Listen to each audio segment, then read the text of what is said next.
This video was intended to be released during the last week of December 2023. However, the creator of this video was stuck in a time loop trying to find excuses for not completing the editing of this video on time. Well, he still is unable to find one that justifies this short delay of 7 months. Now back to the main video. What's up guys, I wish you all a very happy new year in advance. Now in this video, I'm going to build a PC for the daughter of my dear friend Danny, who's a single father. Now me and Danny started discussing about building a PC for his daughter Lili as a birthday gift, which happens to be on the 30th of December. This started happening about a couple of months back. Now based on our discussions, Danny wanted to buy all the parts on his own, have everything delivered to me. He would come over to my place and build the PC for his daughter all on his own under my supervision. Unfortunately, Danny lost his job this year in September, and about a couple of weeks back, he informed me that he has to halt this project up at least up until April next year, as his priorities have changed. Now, as a father myself, I know how dejected and saddened would Danny be right now. So to cheer him up, I'm going to build a PC for his daughter and surprise both Danny and Lili before the 30th of December. Hopefully that's gonna happen. Stay tuned.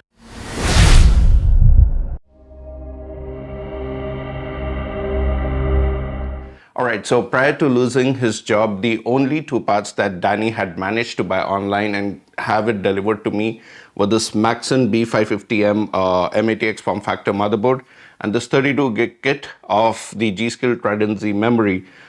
So in the build, I'm going to use these two parts besides the others, which I managed to secure with a little help from my friends. So here's the original configuration of the system, which me and Danny had finalized for his daughter. And now I'm going to talk about the parts which are actually going to go inside this PC. So to begin with, I'm giving his daughter this AMD Ryzen 9 5900X, a 12-core 24-thread CPU, which is a huge upgrade from previously decided Ryzen 5 3600. My friend at Deepcool sent me this LT520, a 240mm AIO to cool the CPU, and I think it should work just fine. Another friend of mine, who is a retailer for Jonsbo products, sent me this D30 MATX form factor case along with 6 of the ZG120B ARGB fans from Jonsbo. For the PSU, I'm giving her this Cooler Master V850 SFX gold power supply along with some amazing looking custom cables, which you guys are going to see later on in this video. Now for the GPU, I'm giving Lili the only GPU that I had with me, which is this Intel Arc A770. I know this GPU performs pretty good in the games which she plays, like Doom Eternal and Genshin Impact. In case if she's not happy with the performance, she can always ask her dad to buy her a new one later on at some point of time. So guys, without wasting time, let's get to building the PC and see how it turns out.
Alright guys, so as you can see, the build looks pretty insane. It looks amazing.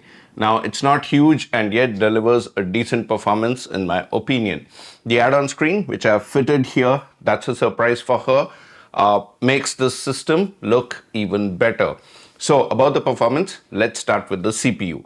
The 240mm AIO from Deepcool does a pretty good job in keeping the Ryzen 9 5900X cool. In an ambient room temperature of 26 degrees, the 5900X idles at around 52 degrees while maintaining a 3.6 to 3.7 GHz, and running Cinebench R23 shoots up the temperatures to 65 degrees while running the CPU close to 4 GHz and scoring 19,944 points. This was completely on stock settings with no PBO or any other enhancements enabled. Now initially this was how I wanted to give this PC to Lili. However, the idle temps were bothering me a lot. To solve this, I tried manually overclocking inside the BIOS, and while doing this, I realized how easy was it to overclock on this Maxsun motherboard.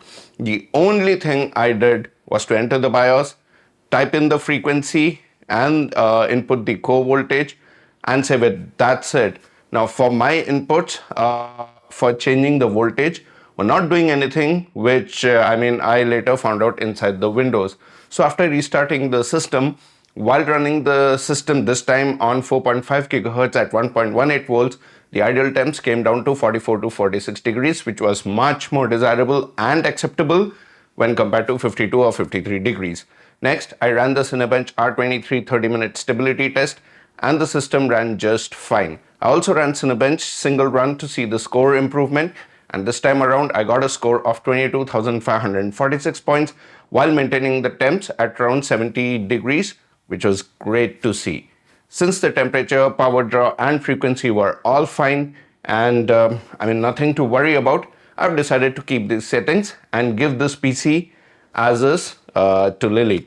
Now, let's talk about the GPU performance. Well, Intel for sure has made some progress in the GPU department. Remember I told you guys towards the beginning of the video that the kid loves playing Genshin Impact? So I installed Genshin Impact and tested it by playing for about an hour or so. Now, even though I should have run the game on 1440p, I ran it in 4K, all high settings. The game performs pretty well on this GPU, delivering a rock solid playable 89 to 90 frames per second. Look at the details. For $250, which actually I paid for this card, it's not bad at all. My only complaint with this card is that it idles at around 48 degrees all the time. I've never seen it go below 48 no matter what resolution I'm running. While gaming, the temperatures reach close to about 78 degrees and pretty much stay there for most of the time. So, I guess that's pretty okay. So guys, this is what I have for you today. I hope you enjoyed the video and you liked this build. If you did, please consider liking and sharing this video, and also subscribe to the channel. And down in the comment section below, do let me know what do you think about this build, or if there was anything else that you would have changed inside it. As always guys, thanks for watching. See you in the next one. Stay happy, stay healthy, stay blessed. Bye-bye.